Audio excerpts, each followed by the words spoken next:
গাংনী উপজেলা নির্বাচন। বিএনপি নেতাকে বহিষ্কার।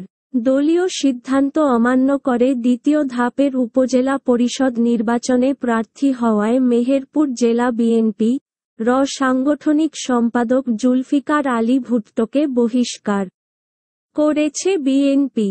আজ শনিবার দুপুরে বিএনপির জ্যেষ্ঠ যুগ্ম মহাসচিব রুহুল কবির রিজভী স্বাক্ষরিত এক সংবাদ বিজ্ঞপ্তিতে তাকে বহিষ্কারের সিদ্ধান্তের কথা জানানো হয়।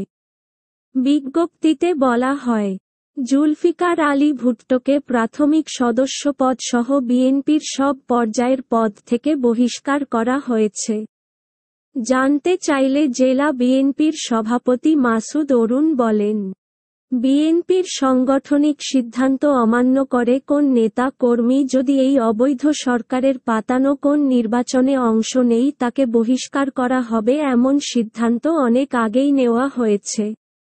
সারা দেশেই বিএনপি নেতাদের কঠোরভাবে হুঁশিয়ারি করা হয়েছে, এই সরকারের অধীনে কোন নির্বাচন অংশ নেবে না বিএনপি। জুলফিকার আলী ভুট্টো বলেন, বহিষ্কার হব এসব মাথায় নিয়েই নির্বাচনে অংশ নিয়েছি। যদি আবারও পাতানো নির্বাচন হয় তবে দেশবাসীর কাছে পুনরায় প্রমাণ হবে যে এই সরকারের অধীনে সুষ্ঠু নির্বাচন হতে পারে না। নির্বাচনে অংশ যখন নিয়েছি তখন শেষ পর্যন্ত নির্বাচনে মাঠে থাকব। প্রসঙ্গত আগামী 21শে মে অনুষ্ঠিত গাংনী উপজেলা পরিষদ নির্বাচনে চেয়ারম্যান পদে প্রতিদ্বন্দ্বিতা করছেন জুলফিকার আলী ভুট্টো।